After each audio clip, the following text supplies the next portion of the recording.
নমস্কার বন্ধুরা, do online easily YouTube চ্যানেলে সবাইকে স্বাগত জানিয়ে শুরু করছি আজকের ভিডিও। তো আজকের ভিডিওর মূল বিষয়বস্তু হলো যে সেবিকদের জুনিয়র কনস্টেবল নিয়োগের যে অর্ডার, সেই অর্ডার কিন্তু আজ বেরিয়ে গেছে।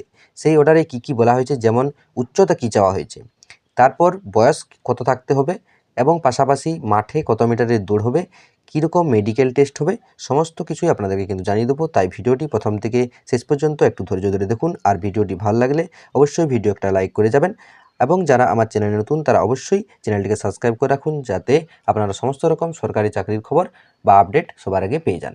তো আপনারা অনস্ক্রিনে একটি নোটিশ দেখতে পাচ্ছেন। সেই নোটিশটি পশ্চিমবঙ্গ আরক্ষ অধিকার ভবানী ভবন আলিপুর থেকে কিন্তু প্রকাশ করা হয়েছে। তো এই নোটিশের কি তথ্যগুলি উঠে এসেছে সেই তথ্যগুলি কিন্তু আপনাদেরকে জানিয়ে দেবো, আপনারা একটু দেখে নিন। তো আপনারা প্রথমেই দেখতে পাচ্ছেন উপরে বলা হয়েছে, provide that the upper age limit relaxable for the candidates belong to the categories of scheduled caste, scheduled tribe and other backward classes as per the government order বা rules for the time being in force।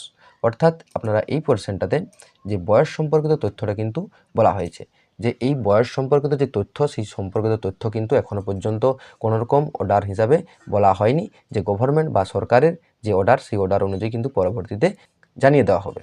তারপর আপনাদেরকে বলে দিই যে physical standard, অর্থাৎ আপনাদেরকে এখানে আবেদন করার জন্য আপনার যে উচ্চতা, সেই উচ্চতা কী থাকতে হবে বা শারীরিক সক্ষমতা কী থাকতে হবে।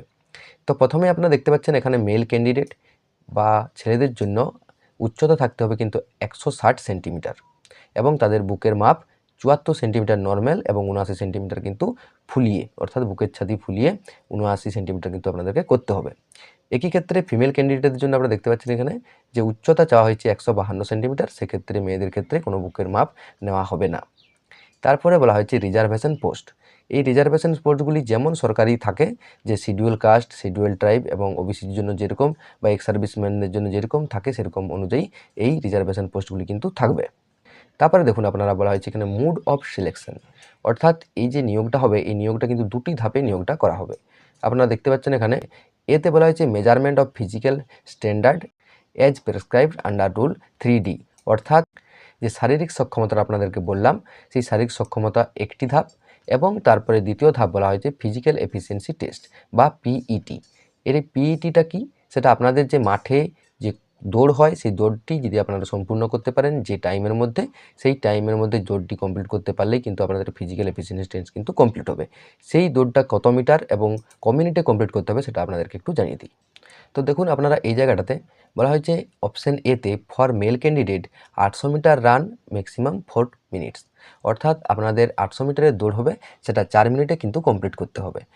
তারপর নিচে বলা হয়েছে all those who complete the run within 4 minutes will qualify for the post of junior constable, অর্থাৎ এই যে রুলটা, অর্থাৎ 800 মিটার যদি 4 মিনিটে কমপ্লিট করতে পারে, তাহলেই কিন্তু জুনিয়র কনস্টেবলের জন্য তারা কোয়ালিফাই করবে।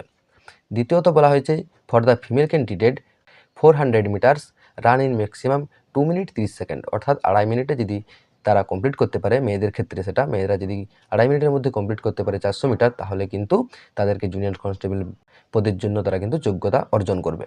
এরপর আপনারা দেখুন যে মেডিকেল এক্সামিনেশন কী ব্যাপারটা কী বলা হয়েছে। সেখানে আপনারা দেখতে পাচ্ছেন যেসব নর্মাল জুনিয়র কনস্টেবলের বেলায় যেসব মেডিকেল এক্সামিনেশনটা কিন্তু হয়, যেমন এখানে আপনারা প্রথমেই দেখতে পাচ্ছেন এখানে the candidate must not have knock নি, অর্থাৎ আপনাদের আঁঠুদের সাথে আঁঠু কিন্তু লাগা চলবে না। ফ্ল্যাট ফুট, অর্থাৎ পায়ের পাতা কিন্তু সোজা হওয়া চলবে না। বাকি যে জিনিসগুলো থাকে যেমন চোখের পাওয়ার ইত্যাদি ইত্যাদি, সেই সমস্ত কিছু কিন্তু আপনাদের কিন্তু সঠিক থাকতে হবে, তাহলেই কিন্তু আপনারা এই জুনিয়র কনস্টেবল পদের জন্য যোগ্যতা অর্জন করবেন। এরপর বাকি যে কিসব অর্ডারগুলো এসেছিলো সেগুলি আপনাদেরকে কিন্তু একটু দেখিয়ে দিই। অনস্ক্রিনে আরেকটি নোটিশ দেখতে পাচ্ছেন, সেখানে একটি মেসেজের আকারে বলা হয়েছে to all ICs and OCs Purba Bardhaman, অর্থাৎ সমস্ত আইসি এবং ওসিদেরকে পূর্ব বর্ধমানের এই নোটিশটি কিন্তু বা মেসেজটি কিন্তু পাঠানো হয়েছে। এই মেসেজে কী বলা হয়েছে, সেখানে বলা হয়েছে in reference to the above please submit the data in this following format of all CVF, অর্থাৎ সিভিক ভলেন্টিয়ার ফোর্স, এবং ভিপিএস, অর্থাৎ যে ভিলেজ পুলিশ, এবং টিএইচজি এর যে সমস্ত তথ্যগুলো কিন্তু একটি এক্সেল ফরম্যাট আকারে কিন্তু পাঠাতে বলা হয়েছে। তো আপনারা দেখতে পাচ্ছেন নেম অফ দ্য পিএস এবং unit, ID number, name of the VF অর্থাৎ সিভিক ভলেন্টিয়ার ফোর্স, এবং ভিপিএস মানে হচ্ছে ভিলেজ পুলিশ। তাদের ফুল অ্যাড্রেস কিন্তু চাওয়া হয়েছে এবং তাদের বয়স কিন্তু চাওয়া হয়েছে, এজ অফ দ্য সিভিএস দেখতে পাচ্ছেন আপনারা এখানে এবং তাদের ব্লাড গ্রুপ চাওয়া হয়েছে। তো এই নোটিশটি বা এই মেসেজটি 22/2/2024 তারিখে কিন্তু ফরওয়ার্ড করা হয়েছে। এরপর আদার্স নোটিশে কী বলা হয়েছে আপনাদেরকে সেটিও দেখিয়ে দেবো। তো আপনারা একই রকমভাবে দেখতে পাচ্ছেন এখানে দেখুন, এটা কিন্তু অল অফ আইসিস এবং ওসি বলা হয়েছে যে বীরভূম জেলার জন্য, অর্থাৎ এই নোটিশটি বীরভূম জেলার জন্য কিন্তু দেওয়া হয়েছে। তো একই রকম সেই তথ্যগুলি আপনারা আগের যে নোটিশটাতে বললাম সেই নোটিশটাতেও কিন্তু সেরকমভাবেই এই নোটিশটাতেও একই তথ্য কিন্তু বলা হয়েছে, অর্থাৎ প্রত্যেকটি জেলার জন্য এরকমভাবে কিন্তু মেসেজ যাচ্ছে প্রত্যেকটি থানাকে এবং প্রত্যেকটি আইসি এবং ওসিকে কিন্তু এরকমভাবে মেসেজটা পাঠানো হচ্ছে যে তাদের সেবিকদের যে সমস্ত তথ্য বা ভিলেজ পুলিশদের সমস্ত তথ্য কিন্তু তাদেরকে পাঠাতে বলা হচ্ছে, তাদের যেমন বয়স কত এবং তাদের আইডি নাম্বার পাঠাতে বলা হচ্ছে। তো আপনারা সমস্ত নোটিশগুলো দেখে নিলেন এবং আপনাদের যে পিএটি বা পিএমটি কী হতে চলেছে আপনারা সেটি দিয়েও আপনাদেরকে কিন্তু দেখিয়ে দিলাম। তো এই ছিল এই সম্পর্কিত আজকের ভিডিও। তো যদি ভিডিওটি ভালো লাগে তাহলে অবশ্যই ভিডিওতে একটা লাইক দিয়ে দেবেন এবং চ্যানেলটিকে সাবস্ক্রাইব করে রাখুন যাতে আপনারা পরবর্তী আপডেট সবার আগে পেয়ে যান। তো দেখা হচ্ছে পরের ভিডিওতে, ততক্ষণ ভালো থাকুন, সুস্থ থাকুন। জয় হিন্দ, জয় ভারত।